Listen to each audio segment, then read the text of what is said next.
আসসালামু আলাইকুম রহমতুল্লাহি ওয়া বারাকাতুহু নাহমাদুহু ওয়া নুসাল্লি আলা রাসূলিহিল কারীম আম্মা বা'দু ফাআউযু বিল্লাহি মিনাশ শাইতানির রাজীম বিসমিল্লাহির রহমানির রহিম সাইয়্যিদুনা ইসমাঈল আলাইহিস সালাম পবিত্র কালামুল্লাহ মাজিদে বর্ণিত 25 জন নবী এবং রাসূলদের মধ্য থেকে তিনি হচ্ছেন অন্যতম একজন নবী এবং সাইয়েদনা ইসমাঈল আলাইহিস সালাম ছিলেন ইব্রাহিম আলাইহিস সালামের জ্যেষ্ঠ পুত্র এবং সাইয়েদনা ইব্রাহিম আলাইহিস সালাম আল্লাহ তাআলার কাছে দোয়া করেছিলেন রব্বি হাবলি মিনাস সলিহিন, অর্থাৎ হে আল্লাহ আপনি আমাকে নেককার সন্তান দান করেন। আর এই দোয়ার ফসল বা দোয়ার বদৌলতে আল্লাহ তাআলা সাইয়েদনা ইসমাঈল আলাইহিস সালামকে দান করেছিলেন। এবং আল্লাহ তাআলা বলেছেন ফাবাশশারনাহু বিগুলামিন হালিম, আমি একজন ধৈর্যশীল সন্তান ইসমাঈলের সুসংবাদ আমি ইব্রাহিমকে দিলাম। সাইয়েদনা ইসমাঈল আলাইহিস সালাম হচ্ছেন যাবিহুল্লাহ, অর্থাৎ যাকে আল্লাহ তাআলা জবাই করতে বলেছিলেন, আল্লাহর জবাই। এজন্য আল্লাহ রাসূল সাল্লাল্লাহু আলাইহি সাল্লাম তিনি বলতেন যে আনা ইবনু যাবিহাতাইন, আমি হচ্ছি দুই যাবিহের সন্তান। অর্থাৎ এক হচ্ছে আমার পূর্বপুরুষ ইসমাঈল হচ্ছে এক যাবিহ, যাকে জবাই করার কথা ছিল কিন্তু তাকে সরিয়ে আল্লাহ জান্নাত থেকে একটি ভেড়া পাঠালেন, তিনি বেঁচে গেলেন। আবার আমার পিতা আব্দুল্লাহ, তাকেও আমার দাদা আব্দুল মুত্তালিব জবাই করে দেওয়ার কথা ছিল আল্লাহ সন্তুষ্টির জন্য, কিন্তু সেখানে তার বদৌলতে 100টি উট দিয়ে আল্লাহ তাআলা আমার পিতা আব্দুল্লাহকে বাঁচিয়ে দিলেন। তাহলে এক যাবিহ হচ্ছে আমার অনেক অনেক পূর্বপুরুষ ইসমাঈল, আর এক যাবিহ হচ্ছে আমার পিতা আব্দুল্লাহ। তাহলে এই দুই যাবিহের কারণেই কিন্তু আমি পৃথিবীতে এসেছি। অর্থাৎ সাইয়েদনা ইসমাঈল আলাইহিস সালাম বেঁচে না থাকলে এই বংশে আল্লাহ রাসূল সাল্লাল্লাহু আলাইহি ওয়াসাল্লাম আসতেন না। আর রাসূল সাল্লাল্লাহু আলাইহি ওয়াসাল্লামের পিতা আব্দুল্লাহ যদি জবাই হয়ে যেত তাহলে রাসূল সাল্লাল্লাহু আলাইহি ওয়াসাল্লাম তো পৃথিবীতে আসতে পারতেন না।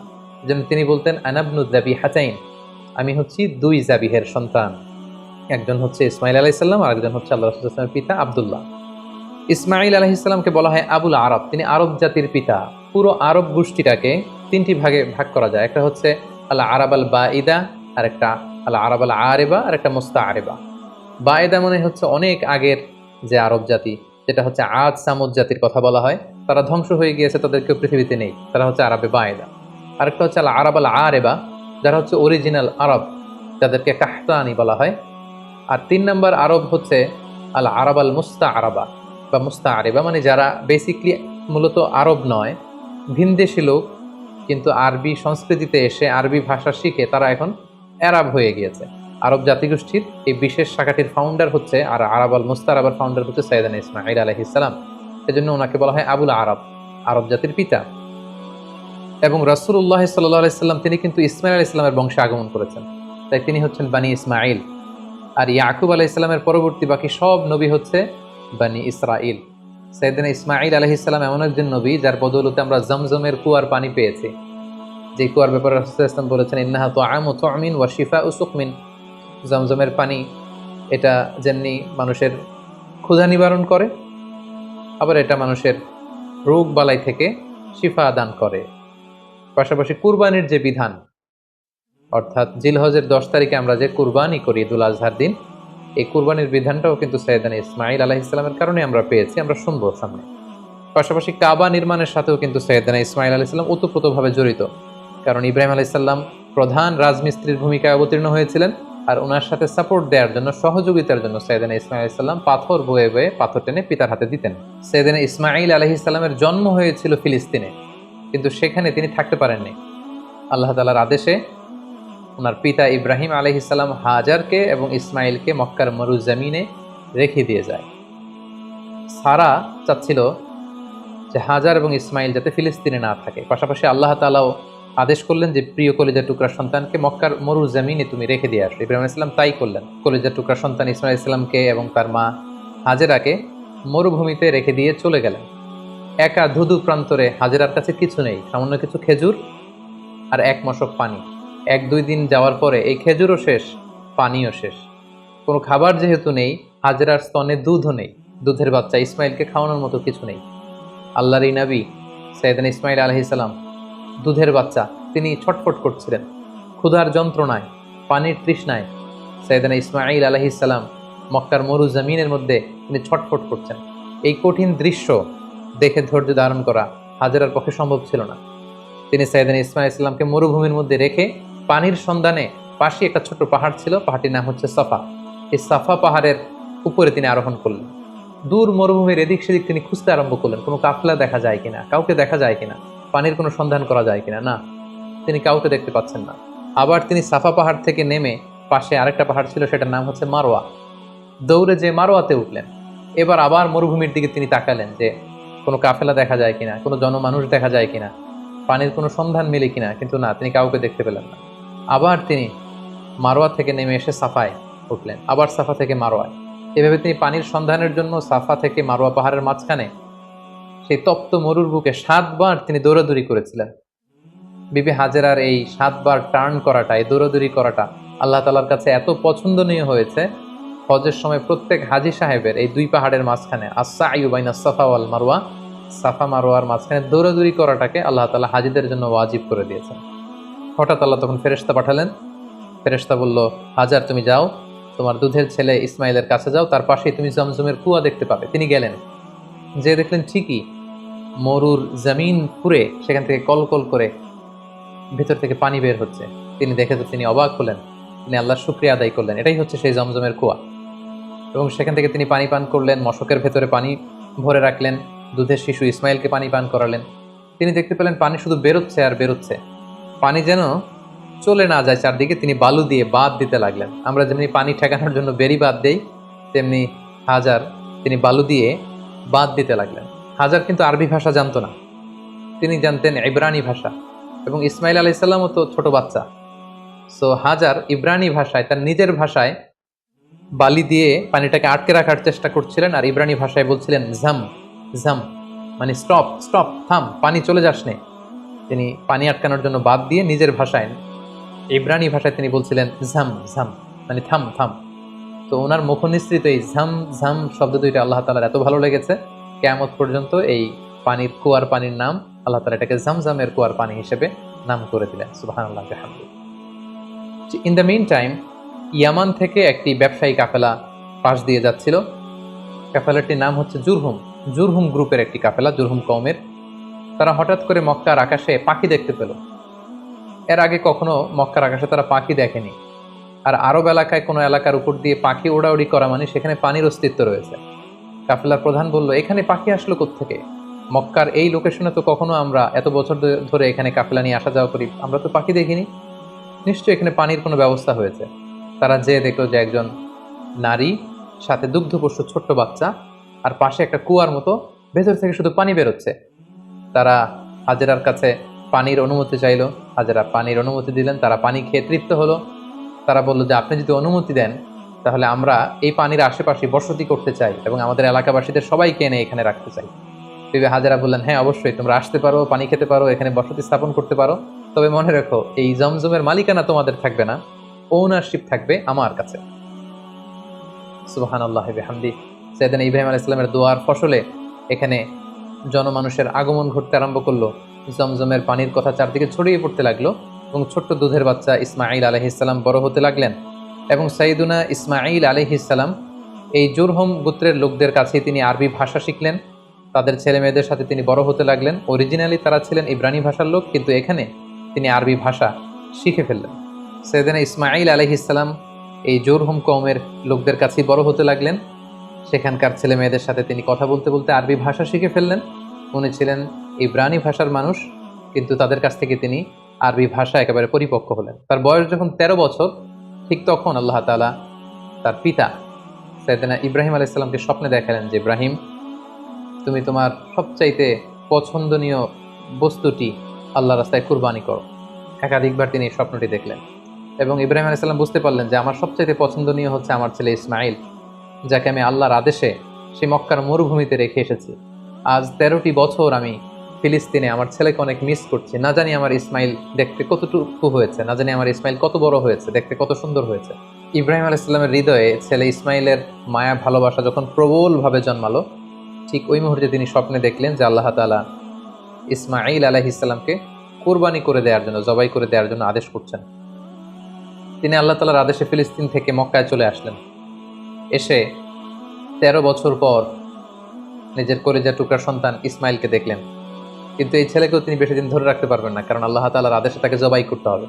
তিনি ছেলের সাথে কনসাল্ট করলেন। বাবা ছেলের কনভারসেশনটা কেমন ছিল আল্লাহ তাআলা সূরাতুস সাফফাতে খুব চমৎকারভাবে বলছেন, ফালাম্মা বালাগা মাআহু সা'য়া ক্বালা ইয়া বুনাইয়া ইন্নী আরা ফিল মানামি আন্নী আযবাহুক। ইসমাইল যখন একটু হাঁটতে পারে, দৌড়াতে পারে, ছোটাছুটি করতে পারে, এই বয়সে যখন পৌঁছলো, ইব্রাহিম আলাইহিস সালাম এসে বললেন, হে আমার কলিজার টুকরা সন্তান, আমি স্বপ্নে দেখেছি যে আমি তোমাকে জবাই করছি। ফানদুর মাযা তারা, what do you think about it, what's your opinion about the matter, তোমার মতামত কি, আমি তোমার মতামত জানতে চাই। ছোট্ট ছেলে ইসমাইল আলাইহিস সালাম বললেন, ক্বালা ইয়া আবাতি ফাআল মা তু'মার, হে আমার বাবা, আপনি যেমনটি আদিষ্ট হয়েছেন ঠিক তেমনটি করুন। সাতাজিদুনি ইনশাআল্লাহু মিনাস সাবিরিন, ইনশাআল্লাহ অচিরেই আপনি আমাকে ধৈর্যশীল পাবেন। আপনি মনে করবেন না যে আমি ঘাবড়ে গিয়েছি, আমি ভয় পেয়েছি, আমি দৌড়ে ছুটে পালাবো না। আপনি যেমনটি দেখেছেন তেমনটি করুন, কারণ আপনি আল্লাহর নবী এবং আল্লাহ তাআলা আপনাকে আদেশ করেছেন, এটা আপনার উপর আল্লাহর ওয়াহী। সো আপনি আমাকে ধৈর্যশীল পাবেন। বাবা ছেলে তখন মক্কা থেকে, মক্কার পাশেই মিনা অবস্থিত, মিনা প্রান্তরে রওনা হলেন আল্লাহ তাআলার আদেশে ছেলেকে কুরবানি করবার জন্য। কি মর্মান্তিক, কি হৃদয় বিদারক সে দৃশ্য। এবং সাইয়েদনা ইসমাইল আলাইহিস সালাম বললেন, বাবা, আমার চেহারার দিকে তাকিয়ে আপনি ছুরি চালাতে আপনার বড্ড মায়া লেগে যাবে, কষ্ট লেগে যাবে, আপনি আমাকে উল্টো করে শুইয়ে দিন, অর্থাৎ আমার চেহারাটা থাকবে মাটির দিকে, আপনি পেছন দিক থেকে আমাকে জবাই করুন। আল্লাহ তাআলা বলছেন, ফালাম্মা আসলামা ওয়া তাল্লাহু লিল জাবিন, দুইজনেই যখন সারেন্ডার করলো, মানে তাদের হৃদয়ে তখন আল্লাহর ভালোবাসা, আল্লাহর আনুগত্যের এই ব্যাপারটা ছাড়া আর কোনো কিছুই নেই। সাইয়েদনা ইব্রাহিম ছেলেকে হৃদয় থেকে সরিয়ে সেখানে আল্লাহর আদেশকে, আল্লাহর ভালোবাসাকে স্থান দিয়েছে। ছোট্ট ছেলে ইসমাইলও আল্লাহর ভয়ে রাজি হয়ে গিয়েছে। সাইয়েদনা ইব্রাহিম আলাইহিস সালাম তখন ইসমাইল আলাইহিস সালামের গলার মধ্যে ছুরি চালাবেন, আসলে এতটুকু পর্যন্ত অগ্রসর হওয়াটাই আল্লাহ তাআলা চেয়েছিলেন। আল্লাহ তাআলা চাননি যে পিতা ইব্রাহিমের কাছ থেকে শিশু ইসমাইলকে ছিনিয়ে নিতে। আল্লাহ তাআলা চেয়েছেন যে ইসমাইলের স্থান ইব্রাহিমের হৃদয়ে বড় নাকি আমি আল্লাহর স্থান বড়। তিনি যখন ছুরি চালাবেন, পেছন থেকে ডাক আসলো, ওয়ানাদাইনাহু আইয়া ইব্রাহিম, হে ইব্রাহিম স্টপ, আর সামনে আগ বাড়ানো যাবে না, এখানেই থামো। কদ সাদ্দাক্তার রুইয়া, তুমি তোমার স্বপ্নকে বাস্তবায়ন করেছো, তুমি তোমার স্বপ্নকে বাস্তবায়ন করে দেখিয়ে দিয়েছো। ইন্না কাযালিকা নাজজিল মুহসিনিন, এভাবেই আমি যারা সৎ কর্ম পরায়ণশীল তাদেরকে প্রতিদান দিয়ে থাকি। ইন্না হাযা লাহুয়াল বালাউল মুবিন, নিশ্চয়ই এটা অনেক বড় পরীক্ষা, এই বড় পরীক্ষাতেও তুমি বাপ বেটা তোমরা উত্তীর্ণ হয়েছো। ফাদাইনাহু বিযিবহিন আযীম, আল্লাহ তাআলা বলছেন, জান্নাত থেকে একটা বকরি এনে, একটা ভেড়া এনে আমি ইসমাইলকে সরিয়ে দিলাম, ইসমাইলের জায়গায় ওই বকরি কুরবানি হয়ে গেল। আল্লাহু আকবার। সাইয়েদনা ইসমাইল আলাইহিস সালাম বেঁচে গেলেন। ওই যে মিনা প্রান্তরে সাইয়েদনা ইব্রাহিম আলাইহিস সালাম ছেলের বদলে বকরি জবাই করলেন, এই দৃশ্যটাও আল্লাহ তাআলার এত ভালো লেগেছে, কিয়ামত পর্যন্ত 10 জিলহজে গোটা বিশ্বের সব সামর্থ্যবান বিশ্বাসীদের জন্য এরকম জবেহ করা, স্যাক্রিফাইস করা, অ্যানিমালসকে স্লটার করা আল্লাহ তাআলা ওয়াজিব করে দিয়েছেন। তার মানে কুরবানির যে বিধান, এটা আমরা সাইয়েদনা ইসমাঈল আলাইহিস সালামের বদৌলতেই পেয়েছি। কেন আল্লাহ তাআলা এমন ঠিক করলেন? আল্লাহ তাআলা চাইলেন যে আমি দেখতে চাই ইব্রাহিমের হৃদয়ে কে বড়, কলিজার টুকরার সন্তান ইসমাইল বড় নাকি আমি আল্লাহ তাআলা বড়। এখান থেকে আমাদের জন্য শিক্ষা হচ্ছে, ইব্রাহিম আলাইহিস সালামের হৃদয়ে সবচাইতে পছন্দের জায়গাটা ছিল তার সন্তান ইসমাইল, কারণ 86 বছর পর একটা সন্তান পেয়েছে। কত মায়ার জায়গায়, কত আদর এবং ভালোবাসার জায়গায় তিনি হৃদয়ে তাকে স্থান দিয়েছিলেন। আল্লাহ চেয়েছেন না, ওই জায়গায় যেন আল্লাহর ভালোবাসাটা থাকে। এজন্য ইব্রাহিম আলাইহিস সালামের উপর সবচেয়ে বড় পরীক্ষা তিনি চাপিয়ে দিয়েছিলেন। সম্মানিত ভাই এবং বোনেরা, আমাদের হৃদয়েও একটা ইসমাইল আছে। আমাদের কারো হৃদয়ের ইসমাইল হচ্ছে আমার টাকা, আমাদের কারো হৃদয়ের ইসমাইল হচ্ছে আমার ব্যাংক ব্যালেন্স, কারো হৃদয়ের ইসমাইল হচ্ছে আমার গাড়ি, আমাদের কারো হৃদয়ের ইসমাইল হচ্ছে আমার যশ খ্যাতি। আল্লাহ তাআলা দেখতে চান যে সব কিছুকে আমরা আল্লাহর ভালোবাসার বিনিময়ে স্যাক্রিফাইস করতে পারি কিনা, কুরবানি করতে পারি কিনা, আল্লাহর জন্য সব কিছুকে আমরা উজাড় করে দিতে পারি কিনা। এটাই হচ্ছে কুরবানির শিক্ষা। সাইয়েদনা ইসমাঈল আলাইহিস সালামকে নিয়ে যখন, হাতে ছুরি নিয়ে বা হাতে ছেলেকে নিয়ে যখন বাপ বেটা মিনা প্রান্তরে রওনা হয়েছিল, এই দৃশ্যায়ন যেন না ঘটে, এই সিনারি যাতে না ঘটে, তারা যেন আল্লাহ তাআলার ভালোবাসায় আরো এক ধাপ যাতে এগিয়ে যেতে না পারে, পেছন থেকে শয়তান অনেকবার টেম্পটেশন করেছিল। তাফসিরে এসেছে যে মোট 3টা জায়গায় টেম্পটেশন করা হচ্ছিল। ইবলিস বলছিল যে, ইসমাইল তুমি যেও না, তোমার বাবা তোমার গলায় ছুরি চালিয়ে দেবে, ফিনকি দিয়ে রক্ত বেরোবে, তুমি সহ্য করতে পারবে না, তুমি ছুটে পালিয়ে যাও। সাইয়েদনা ইসমাঈল আলাইহিস সালাম তখন ঠিক সেই জায়গাতেই মাটি থেকে পাথর নিয়ে শয়তানের দিকে ছুড়ে মেরেছিল। কিছু দূর যাওয়ার পর আবার শয়তান এসে ধোঁকা দেয়। ইসমাঈল আলাইহিস সালাম, ইব্রাহিম আলাইহিস সালাম তারা পাথর ছুড়ে মেরেছিল। তিনটি জায়গায় ওনারা আল্লাহ তাআলার পক্ষে শয়তানের বিরুদ্ধে পাথর নিক্ষেপ করেছিল। এই দৃশ্যটাও আল্লাহ তাআলার কাছে এত ভালো লেগেছে, কিয়ামত পর্যন্ত পৃথিবীর সকল হাজীদের জন্য জামরাতুল আকাবা, আল কুবরা, আল বুসতা, আস সুগরা, এই 3টা জায়গায় 7টা করে 21টা পাথর মারা সব হাজীদের জন্য আল্লাহ তাআলা ওয়াজিব করে দিয়েছেন। তার মানে এই জমজমের বরকতময় পানি, পৃথিবীর সব পানি খেলে শুধু তৃষ্ণা মিটে, আল্লাহ রাসূল সাল্লাল্লাহু আলাইহি ওয়াসাল্লাম বললেন জমজমের পানি খেলে ক্ষুধাও মিটে যায়। এটা পেলাম আমরা সাইয়েদনা ইসমাঈল ইসলামের বদৌলতে। আমরা কুরবানির বিধান পেলাম ইসমাঈল ইসলামের বদৌলতে। এবং তার মা হাজেরার দৌড়াদৌড়ির কারণে এখানে সাফা মারোয়াতে সাই করার বিধান আমরা পেলাম। এবং তিনি শয়তানের বিরুদ্ধে শক্ত অবস্থান জানান দেওয়ার জন্য যে পাথর ছুঁড়ে মেরেছিলেন, এটার মাধ্যমে আমরা রমিউল জিমার, হাজী সাহেবদের যে কঙ্কর নিক্ষেপ করতে হয় 3টি স্থানে, সেটি আমরা পেয়েছি। সম্মানিত সুধী, সাইয়েদনা ইসমাঈল আলাইহিস সালাম যখন প্রাপ্তবয়স্ক হলেন, তিনি জুরহুম গোত্রের একটি মেয়েকে বিয়ে করলেন। এখন আমরা ওনার জীবনের 2টি বিবাহ নিয়ে কথা শুনবো, যেটি সহিহ বুখারীতে এসেছে। তিনি যখন বিয়ে করলেন, অনেকদিন পর তার মা হাজেরা মারা গেল। অনেকদিন পর সাইয়েদনা ইব্রাহিম আলাইহিস সালাম ফিলিস্তিন থেকে কলেজের টুকরা সন্তান ইসমাঈল ইসলামকে দেখতে আসলেন। মক্কায় এসে তিনি দেখলেন যে ইসমাঈল ঘরে নেই, আছে তার স্ত্রী। তিনি স্ত্রীকে জিজ্ঞেস করলেন, তোমরা কেমন আছো? স্ত্রী উত্তরে বলল, না, আমরা খুব একটা ভালো নেই। তিনি বললেন, তোমার স্বামী ইসমাঈল কোথায়? স্ত্রী বলল যে তিনি বাইরে গিয়েছেন রিজিকের অন্বেষণে। তোমাদের দিনকাল কেমন চলে? বেশি ভালো চলে না, খাবার দাবার না বেশি একটা সুবিধার না। মানে কমপ্লেইন আর কমপ্লেইন। যেটা শুনে বৌমার এরকম কথা শুনে তিনি নিজের পরিচয় গোপন রাখলেন, কিন্তু বৌমার এরকম কথা শুনে তিনি পছন্দ করলেন না। তিনি বললেন, তোমার হাজব্যান্ড ইসমাঈল যখন বাসায় আসবে, বলো যে একজন বৃদ্ধ লোক এসেছিল, আমার পক্ষ থেকে সালাম বলো, আর বলবে যে তোমার ঘরের দরজার চৌকাঠটা যেন সে পাল্টে ফেলে, এই কথা বলে দিও। তিনি চলে গেলেন, ইসমাঈল ইসলাম আসলেন। স্ত্রী বলল, একজন বৃদ্ধ লোক এসেছিল, তোমাকে সালাম দিয়েছে, আর তিনি বলেছেন ঘরের দরজার চৌকাঠ যেন পাল্টে ফেলো। এই বাক্যটা কিন্তু অনেক ইঙ্গিতপূর্ণ একটা বাক্য। এটা নবীর বলে যাওয়া বাক্য, আর নবীর কথা নবী বুঝে। কারণ ইসমাঈল আলাইহিস সালাম উনিও ভাবী নবী, মানে অচিরেই নবী হতে যাবেন। উনি বুঝতে পারলেন যে সে বৃদ্ধ লোক তো আমার বাবা ইব্রাহিম, আল্লাহর খলিল ছাড়া কেউ নয়। ইসমাঈল সাল্লাম বলল, কি বলো তুমি, আমার বাবা এই কথা বলেছে? স্ত্রী বললেন, হ্যাঁ, আপনার পিতা এই কথা বলেছে। তুমি কি করেছিলে? তিনি বললেন যে আমি অনেক কমপ্লেইন করেছি, আমাদের খাবার দাবারের সমস্যা, আমি অসন্তোষ প্রকাশ করেছি। সাইয়েদনা ইসমাঈল সাল্লাম বললেন, তুমি চিনোনি, সেটা ছিল আমার জন্মদাতা পিতা ইব্রাহিম আল খলিল, এবং তিনি যে ইঙ্গিত সূচক বাক্য বলেছে এর মানে হচ্ছে আমি যেন তোমাকে তালাক দিয়ে দিই, আমি তোমাকে ডিভোর্স দিলাম, তুমি তোমার পরিবারের সাথে যে মিলিত হও, আমার সাথে তোমার থাকার আর কোনো সুযোগ নেই। বাবার দিক নির্দেশনা পেয়ে সাইয়েদনা ইসমাঈল ইসলাম প্রথম স্ত্রীকে তালাক দিলেন। সেই জুরহুম গোত্রের অন্য একটি মেয়েকে তিনি কিছুদিন পরে বিয়ে করলেন। আবারও অনেক বছর পর আল্লাহ তাআলার আদেশে সাইয়েদনা ইব্রাহিম আলাইহিস সালাম আবার ফিলিস্তিন থেকে ছেলেকে দেখতে আসলেন। কিন্তু কি আশ্চর্যের বিষয়, ওই দিনও ইসমাঈল আলাইহিস সালাম বাড়িতে নেই। সহিহ বুখারীতে এসেছে, তিনি বাড়িতে জিজ্ঞেস করলেন যে ইসমাঈল কোথায়? স্ত্রী বলল যে তিনি বাইরে গেছেন রিজিক অন্বেষণের জন্য। তিনি জিজ্ঞেস করলেন, তোমরা কেমন আছো? মেয়েটি উত্তরে বলল, নাহনু বিখাইরিন ওয়া সা, আলহামদুলিল্লাহ, আল্লাহ আমাদের অনেক দিয়েছেন, শুকর আলহামদুলিল্লাহ, বেশ ভালো আছি। ওয়া আসনাত আলাল্লাহ, এবং আল্লাহর শুকর গুজার হলো, আল্লাহর প্রশংসা করলো। তার মনে কোনো কমপ্লেইন নেই, শুধু শুকর গুজার। তিনি জিজ্ঞেস করলেন, মা তুআমুকুম, তোমাদের খাবার দাবার কেমন চলে? ক্বালাত আল্লাহাম, তিনি বললেন আলহামদুলিল্লাহ, আমার স্বামী শিকার করে নিয়ে আসে গোশত, আমরা গোশত খাই, পানি খাই, এটাই আমাদের খাবার। ইব্রাহিম আলাইহিস সালাম এই কথা শুনে খুব খুশি হলেন। ফাকাল আল্লাহুম্মা বারিক লাহুম ফিল লাহমি ওয়াল মা, আল্লাহ তুমি এই ফ্যামিলিতে বরকত দাও, তাদের গোশত এবং খাবারে তিনি বরকত দাও। তিনি বললেন, তোমার স্বামী যখন ফিরবে আমার সালাম বলো, আর বলবে ফাকরাই আলাইহিস সালাম মুরি ইউসবিতু আতাবাতা বাবি, আর তোমার স্বামীকে বলো এখন ঘরের দরজার যে নতুন চৌকাঠ এটা যেন কখনো না পাল্টায়। ইসমাঈল ইসলাম ফিরে আসলেন। স্ত্রী বললেন, এক বৃদ্ধ লোক এসে তোমায় সালাম বলেছে, আর বলেছে ঘরের দরজার চৌকাঠ যেন কখনো না পাল্টায়। ইসমাঈল আলাইহিস সালামের কথা শুনে তিনি বেজায় খুশি হলেন। তিনি বললেন, তাই, যিনি এসেছিলেন তুমি কি জানো এটা কে?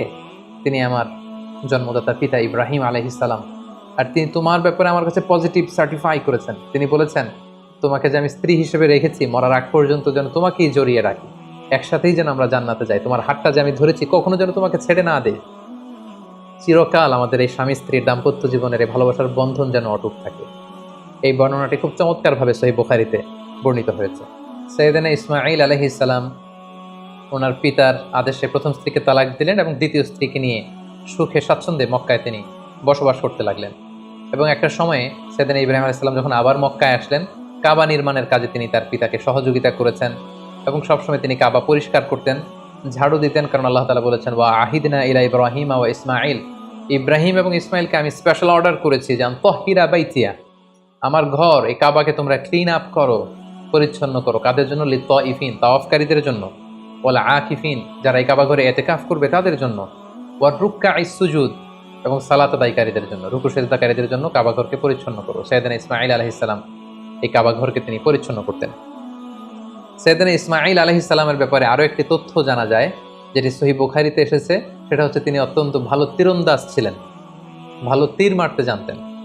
আল্লাহ রাসূল সাল্লাল্লাহু আলাইহি ওয়াসাল্লাম একবার বনু আসলাম গোত্রের পাশ দিয়ে যাচ্ছিলেন একটা বাজারে। তিনি দেখতে পেলেন যে বনু আসলাম গোত্রের লোকেরা তীর দিয়ে প্রশিক্ষণ নিচ্ছে, খেলাধুলা করছে। তখন আল্লাহর হাবিব সাল্লাল্লাহু আলাইহি ওয়াসাল্লাম বললেন, ফাকালা ইরমু বানি ইসমাঈল, হে বনু ইসমাঈল, মানে ইসমাঈলের বংশধর, তোমরা ভালো করে তীর মারো, ভালো করে তীর খেলার প্রশিক্ষণ করো। ফা ইন্না আবাকুম কানা রামিয়ান, কারণ তোমাদের আদি পিতা, তোমাদের পূর্বপুরুষ ইসমাঈল আলাইহিস সালাম ছিলেন জবরদস্ত তীরন্দাজ। তিনি চমৎকার তীর দিয়ে তিনি পশু শিকার করতেন। তিনি তীর মারলে সে তীর মিস হতো না। তাহলে ইসমাঈল আলাইহিস সালাম কানা রামিয়ান, তিনি তীরন্দাজ ছিলেন। ইসমাঈল আলাইহিস সালামের দাওয়াতি এরিয়া ছিল মক্কা। মক্কা এবং তার আশেপাশের এরিয়াতে তিনি বেসিক্যালি দাওয়াতি কাজ করতেন। জুরহুম কওমে তিনি দাওয়াত দিয়েছেন, আমালিক গোত্রে দাওয়াত দিয়েছেন, এবং আহলি ইয়ামান, ইয়ামানবাসীদের যে লোকজন, সেখানে তিনি তাওহীদের দাওয়াত দিয়েছেন। কালামুল্লাহ মাজিদের সূরা মারিয়ামে আল্লাহ তাআলা সাইয়েদনা ইব্রাহিম আলাইহিস সালামের ব্যাপারে একটি বিশেষ বৈশিষ্ট্যের কথা উল্লেখ করেছেন, সেটা হচ্ছে সাদিকাল ওয়াদ। তিনি তার প্রতিশ্রুতি রক্ষা করতেন, ওয়াদা কখনো ভাঙতেন না। আল্লাহ তাআলা বলছেন, ওয়াদকুর ফিল কিতাবি ইসমাঈল, হে নবী আপনি কোরআনে ইসমাঈল আলাইহিস সালামের কথাকে উল্লেখ করুন। ইন্নাহু কানা সাদিকাল ওয়াদি ওয়া কানা রাসূলান নাবিয়্যা, তিনি ছিলেন প্রমিস অ্যাটেন্টিভ, কাউকে প্রমিস দিলে এটা কখনো ভাঙতেন না, এবং তিনি ছিলেন রাসূল এবং নবী। ওয়া কানা ইয়া'মুরু আহলাহু বিস-সালাতি ওয়াজ-যাকাত, তিনি তার পরিবারের লোকদেরকে সালাতের আদেশ করতেন, যাকাতের আদেশ করতেন। ওয়া কানা ইনদা রাব্বিহি মারদিয়া, আর তিনি আল্লাহ তাআলার অনেক প্রিয় ভাজন একজন নবী ছিলেন। তার মানে বোঝা গেল ইব্রাহিম আলাইহিস সালামের রেখে যাওয়া যে দাওয়াতি কাজ, তাওহীদের দাওয়াতি কাজ, এটা তিনি করতেন। তিনি লোকজনদেরকে সালাতের আদেশ করতেন, যাকাত দেওয়ার আদেশ করতেন, এবং ইমানের যে মৌলিক দাবিগুলো, সবগুলোর ব্যাপারে তিনি দাওয়াত দিতেন। পাশাপাশি তিনি ছিলেন ওয়াদা রক্ষাকারী। অনেক তাফসিরে এসেছে যে তিনি এত বেশি সাদিকুল ওয়াদ অর্থাৎ প্রমিস অ্যাটেন্টিভ ছিলেন, তিনি কাউকে ওয়াদা দিলে সে ব্যাপারে খুব বেশি সচেতন থাকতেন। আমরা জানি সব নবীরাই, ওনারা কখনো প্রমিস ভাঙতেন না, they never break the promise. কোনো নবী ওনারা কথা দিয়ে কথা ভাঙতেন না, কথা রাখতেন। কিন্তু বিশেষ করে আল্লাহ তাআলা ইসমাঈল আলাইহিস সালামের কথাকে কোরআনে উল্লেখ করতে বলেছেন। মুফাসসিরিন একরামরা উল্লেখ করেছেন যে একবার তিনি কোনো একটা ব্যক্তিকে কমিটমেন্ট দিয়েছেন বা অ্যাপয়েন্টমেন্ট দিয়েছেন যে আগামীকাল আসরের সময় এই গাছের নিচে আপনার সাথে দেখা হবে।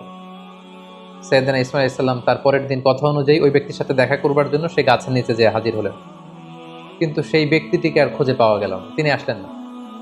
ইসমাঈল আলাইহিস সালাম মনে মনে ভাবলেন যে ওই লোকটি হয়তো ভুলে গিয়েছে, আজ আসেনি, কাল হয়তো আসবে। ইসমাঈল আলাইহিস সালাম তার পরের দিন যে সেখানে হাজির, কিন্তু সেই লোকটি আসেনি।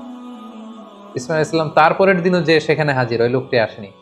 মুফাসসিরিন ইকরাম বলেছেন যে ইসমাঈল আলাইহিস সালাম ওই লোকটির অপেক্ষায় সে গাছের নিচে টানা 1 মাস অপেক্ষা করেছেন। প্রতিদিন তিনি বিকেলবেলা সেখানে যে লোকটির অপেক্ষায় থাকতেন, কারণ তিনি কথা দিয়েছিলেন। আমরা অনেক সময় কথা দিয়ে কথা রাখতে পারি না, কিন্তু সাইয়েদনা ইসমাঈল আলাইহিস সালাম কথা দেওয়ার কারণে টানা 30 দিন 1 মাস ওই লোকটির জন্য অপেক্ষা করেছিলেন। এজন্য আল্লাহ তাআলা ইসমাঈল আলাইহিস সালামের প্রশংসা করে তিনি বলেছেন, ইন্নাহু কানা সাদিকাল ওয়াদি ওয়া কানা রাসূলান নাবিয়্যা, তিনি ছিলেন ওয়াদাকে রক্ষাকারী একজন নবী। সাইয়েদনা ইসমাঈল আলাইহিস সালাম মক্কার এই অঞ্চলে তাওহীদের বাণীকে প্রচার করে মক্কাতেই ইন্তেকাল করেন, এবং সেখানেই তার মায়ের কবরের পাশে, বিবি হাজারার কবরের পাশে, কাবাগরের খুব কাছাকাছি কোনো একটা জায়গায় মক্কাতেই সাইয়েদনা ইসমাঈল আলাইহিস সালামকে কবরস্থ করা হয়। সম্মানিত সুধী, সাইয়েদনা ইসমাঈল আলাইহিস সালামের পুরো জীবনী শুনবার পরে এবার আমরা ওনার জীবনী থেকে কিছু লাইফ লেসন নেওয়ার চেষ্টা করব। সর্বপ্রথম যে লাইফ লেসনটি আমরা পাই সেটা হচ্ছে ইসমাঈল আলাইহিস সালাম ছিলেন আদর্শ সন্তানের নমুনা। আমরা সবাই নেককার সন্তান চাই, আমরা চাই আমাদের ছেলে মেয়েগুলো আল্লাহওয়ালা হোক, আল্লাহর যে কোনো আদেশ তারা খুব সহজে গ্রহণ করুক, মাথা পেতে নেক, এরকম সন্তান আমরা চাই। এরকম সন্তান যদি আমরা চাই, তাহলে তাদেরকে ইসমাঈল আলাইহিস সালামের মতো করে আমাদেরকে গঠন করতে হবে। কারণ ইসমাঈল আলাইহিস সালাম এমন একজন আদর্শ সন্তানের নমুনা ছিলেন। সাইয়েদনা ইব্রাহিম আলাইহিস সালাম যখন তাকে বললেন যে বাবা, স্বপ্নে দেখেছি তোমাকে আমি জবাই করছি, তুমি কি বলো? তিনি এক বাক্যে বলেছিলেন, ইয়া আবাতি ফাআল মা তুমার, বাবা আল্লাহ তাআলা আপনাকে যে আদেশ করেছেন আপনি তাই করুন, আপনি আমাকে ধৈর্যশীল পাবেন। ইমানের চেতনা হৃদয়ে কতটা গভীরে প্রথিত থাকলে একজন ছোট্ট ছেলে তার বাবার প্রশ্নের জবাবে এমনটা উত্তর দিতে পারে। আমরা যদি আমাদের ফ্যামিলি মেম্বারের কথা চিন্তা করি, আমাদের ছেলে মেয়েদের কথা যদি চিন্তা করি, আমরা যদি আমার ছেলেকে বলি, আমাদের মেয়েকে বলি যে বাবা আল্লাহ বলেছেন যে আল্লাহর সন্তুষ্টির জন্য আমি যেন ছুরি দিয়ে তোমার গলায় ছুরি চালাই, তোমাকে জবাই করি, পিনকি দিয়ে রক্ত বেরোবে এবং তুমি এতে মারা যাবে। আমাদের ছেলেমেয়েরা কি ইমানের বলে এতটা বলিয়ান হয়েছে যে এই প্রস্তাবে তারা রাজি হবে? আমাদের কিন্তু এই বিষয়গুলো ভেবে চিন্তে সামনে আগানো দরকার, যে আমরা আমাদের ছেলে মেয়েদেরকে কি শিখাচ্ছি। আল্লাহর ভালোবাসা, রাসূলের ভালোবাসা, ইসলামের ভালোবাসাকে আমরা তাদের হৃদয়ে গভীর থেকে গভীরে আমরা প্রচিত করতে পেরেছি কিনা, এটা চিন্তার বিষয়। সেক্ষেত্রে আমরা বলবো যে সর্বপ্রথম যে লাইফ লেসন আমরা পাই, ইসমাঈল আলাইহিস সালাম হচ্ছে একজন আদর্শ সন্তানের নমুনা। কেমন করে আমরা আদর্শ সন্তান গড়ে তুলবো, এটা আমরা সাইয়েদনা ইব্রাহিম আলাইহিস সালাম যেমন করে সাইয়েদনা ইসমাঈল আলাইহিস সালামকে গড়ে তুলেছিলেন, সেখান থেকে কিন্তু আমরা এই শিক্ষাটা নিতে পারি। পাশাপাশি আমরা দেখব যে তিনি তার বাবাকে বিভিন্ন কাজে সহযোগিতা করেছেন। কাবা পুনর্নির্মাণের মতো একটা বড় কাজে ছোট্ট ছেলে ইসমাঈল আলাইহিস সালাম তিনি পাথর এনে এনে বাবার হাতে দিয়েছেন, এবং সাইয়েদনা ইব্রাহিম আলাইহিস সালাম তিনি কাবা নির্মাণ করেছেন। দ্বিতীয় যে শিক্ষাটি পাই সেটা হচ্ছে ইসমাঈল আলাইহিস সালাম তিনি ছিলেন অত্যন্ত পিতা ভক্ত একজন মানুষ। আমাদের সমাজে আমরা এমন হয়েছে যে আমরা বন্ধু বান্ধবকে খুব বেশি সময় দেই, বন্ধু বান্ধবকে খুব বেশি সাপোর্ট করি, কিন্তু বাবার সাথে আমাদের সেই সম্পর্কের জায়গাটা নেই। কিন্তু আমরা যদি ইসমাঈল আলাইহিস সালামের জীবনের দিকে তাকাই তাহলে দেখব যে সহিহ বুখারীতে যে ওনার দুইটা সংসারের কথা আমরা শুনেছি। প্রথম সংসার থেকে তিনি কিন্তু ডিটাচ হয়েছিলেন কেবলমাত্র পিতার আদেশে। পিতা এসে বলেছিলেন যে তুমি প্রথম স্ত্রীকে তালাক দাও, ইঙ্গিতপূর্ণ একটা বাক্য বলে গিয়েছিলেন, এবং পিতার সন্তুষ্টির জন্য পিতার দিক নির্দেশনা অনুযায়ী কিন্তু প্রথম স্ত্রীকে তিনি ডিভোর্স করে দ্বিতীয় সংসারে দ্বিতীয় সম্পর্কে তিনি গিয়েছেন। তো এখান থেকে আমরা বুঝতে পারি যে সাইয়েদনা ইসমাঈল আলাইহিস সালামের তার পিতার প্রতি কতটুকু আস্থা এবং ভালোবাসা ছিল। কারণ তিনি বুঝতে পেরেছেন যে আমার পিতা আমার খারাপ চাইবে না, এবং তিনি নবী, আমার পিতা হচ্ছে আল্লাহর খলিল। সো নিশ্চয়ই আমার স্ত্রীর আচরণে, কর্মকাণ্ডে এমন কিছু তিনি পেয়েছেন, তিনি অনেক ভিশনারি ছিলেন, অনেক ভেবেচিন্তে নিশ্চয়ই আমার বাবা এটা বলেছেন। এবং সাথে সাথে তিনি দেরি করেন, এটা শোনার পরে স্ত্রীকে বলেছেন তুমি তোমার ফ্যামিলি মেম্বারদের কাছে চলে যাও, তোমার ফ্যামিলিতে যে তুমি থাকো, আমি তোমাকে সম্মানের সাথে বিদায় করে দিচ্ছি। তাহলে এই যে পিতা ভক্ত হওয়া এবং বাবার সাথে ছেলের যে একটা গভীরতম সম্পর্ক, যেটা আমাদের এই ইট পাথরের সমাজে আমরা অনেক মিসিং দেখতে পাচ্ছি। ছেলে মেয়েদের সাথে বাবার সেই সম্পর্কের জায়গাটুকু নেই, বাবার সাথে ছেলে মেয়েদের সেই বোঝাপড়ার জায়গাটুকু নেই। ছেলেমেয়েরা হয়তো বাবাকে সেরকম খুব কাছের মনে করে আপন করে নিতে পারছে না, যেখানে বাবা ছাড়া অন্যদের কাছে যে তারা পরামর্শ চাইছে, অন্যদেরকে তারা খুব কাছের মনে করছে। তো আমরা যদি আমাদের সন্তানদের সাথে আইস ব্রেকিং করে সুসম্পর্ক গড়ে তুলতে চাই, আমরা কিন্তু সাইয়েদনা ইব্রাহিম এবং তদীয় সন্তান ইসমাঈলের সাথে কি সম্পর্ক তারা করেছিলেন সেখান থেকে শিক্ষা নিতে পারি। ইসমাঈল আলাইহিস সালামের জীবন থেকে সর্বশেষ যে শিক্ষাটুকু পাই সেটা হচ্ছে তিনি খুব পরিশ্রমী ছিলেন, অত্যন্ত পরিশ্রমী ছিলেন। তার প্রমাণ তিনি কাবা নির্মাণে বাবাকে সহযোগিতা করেছেন। তার আরও একটা প্রমাণ, দুইবার তার বাবা যখন এসে তাদের খোঁজখবর নিতে এসেছিলেন, একবারও ছেলেকে ঘরে পাননি। তার মানে ঘর কোণে ছেলে ইসমাঈল আলাইহিস সালাম ছিলেন না। তিনি অত্যন্ত হার্ডওয়ার্কিং ছিলেন, পরিশ্রমী ছিলেন। শিকারের জন্য উনি তীর নিয়ে, ধনুক নিয়ে তিনি বাইরে বের হয়ে যেতেন। এবং পৃথিবীর প্রতিটি নবী কিন্তু পরিশ্রমী ছিল। এবং আল্লাহ রাসূল সাল্লাল্লাহু আলাইহি ওয়াসাল্লাম আমাদেরকে জানিয়েছেন যে ইসমাঈল আলাইহিস সালাম খুব ভালো তীর নিক্ষেপ করতে জানতেন, তীর ছুটতে জানতেন। তিনি বড় তীরন্দাজ ছিলেন, শিকারী ছিলেন। এবং মার বা আসাল্লাহু নাবিয়ান ইল্লা রাআল গানাম, পৃথিবীতে এমন কোনো নবী তো আল্লাহ পাঠান নেই যারা ছাগল চড়ায়নি। আর ছাগল চড়ানো, রাখালের কাজ করা, এটা যে কত কষ্টের, এটা যে কত পরিশ্রমের, আমরা একটু চিন্তা করলে বুঝতে পারি। তাহলে আমরা বুঝতে পারলাম যে প্রত্যেক নবীরাই খুব পরিশ্রমী ছিলেন, তারা কর্ম করে, পরিশ্রম করে নিজেদের জীবিকা উপার্জন করেছেন। সো আমরা যারা নবীদের অনুসারী বলে নিজেদেরকে দাবি করি, আমরা যেন হার্ডওয়ার্কিং করি, আমরা যেন পরিশ্রম করি, তাহলেই উন্নতি সমৃদ্ধি আমাদের হাতে এসে ধরা দিবে। আল্লাহ তাআলা আমাদের সবাইকে কথাগুলো বুঝবার এবং নবীদের দেখানো পথে নিজেদেরকে পরিচালিত করবার তৌফিক দান করুক। হাযা মা ইনদি ওয়াল ইলমু ইনদাল্লাহ আলাইহি তাওয়াক্কালতু ওয়া ইলাইহি উনীব। ওয়াসসালামু আলাইকুম ওয়া রাহমাতুল্লাহি ওয়া বারাকাতুহু।